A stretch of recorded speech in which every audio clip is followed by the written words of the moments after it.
నమస్తే గాయ్స్, ఎట్లా ఉన్నారు? ఇవాళైతే మీకు వెయిట్ ఎలా గెయిన్ అవ్వాలో, వెయిట్ ఎలా తగ్గాలో చెప్తాం. అండ్ ఇంకా 2 బనానా తీసుకొని జిమ్కి అయితే వెళ్ళిపోయా. అండ్ ఇవాళ వచ్చేసి back section day 9 of bulking series. And ఇంకా అట్లా ఒక వేరియేషన్ చేసి అన్నోళ్ళతో అయితే ముచ్చట్లో పెట్టా. మన సురేష్ అయితే 1 మంత్లో మనకి పోటీ వస్తా అని చెప్తున్నాడు.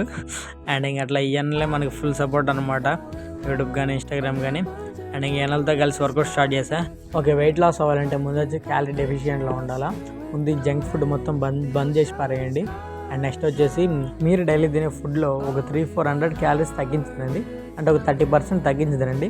కొద్దిగా నోరు అదులో పెట్టుకోండి, పొట్ట కరుగుతుంది. ఓకే, నెక్స్ట్ వెయిట్ గెయిన్ అవ్వాలంటే మీరు ముందు వచ్చేసి క్యాలరీ సర్ప్లెక్స్లో ఉండాలా. అంటే మీరు డైలీ తినే ఫుడ్లో ఇంకొద్దిగా ఒక 400-500 క్యాలరీస్ ఎక్స్ట్రా కన్జ్యూమ్ చేశారనుకో, అట్లా మీకు బెనిఫిట్ అవుతుంది, అట్లా వెయిట్ గెయిన్ అవుతారు. అండ్ ఇంకా రూమ్కి వచ్చేసా, మనకి ఎవరైనా వండి బిడ్డలు ఉంటే మంచిగా బిల్డ్ చేసుకోవచ్చు మా బాడీ.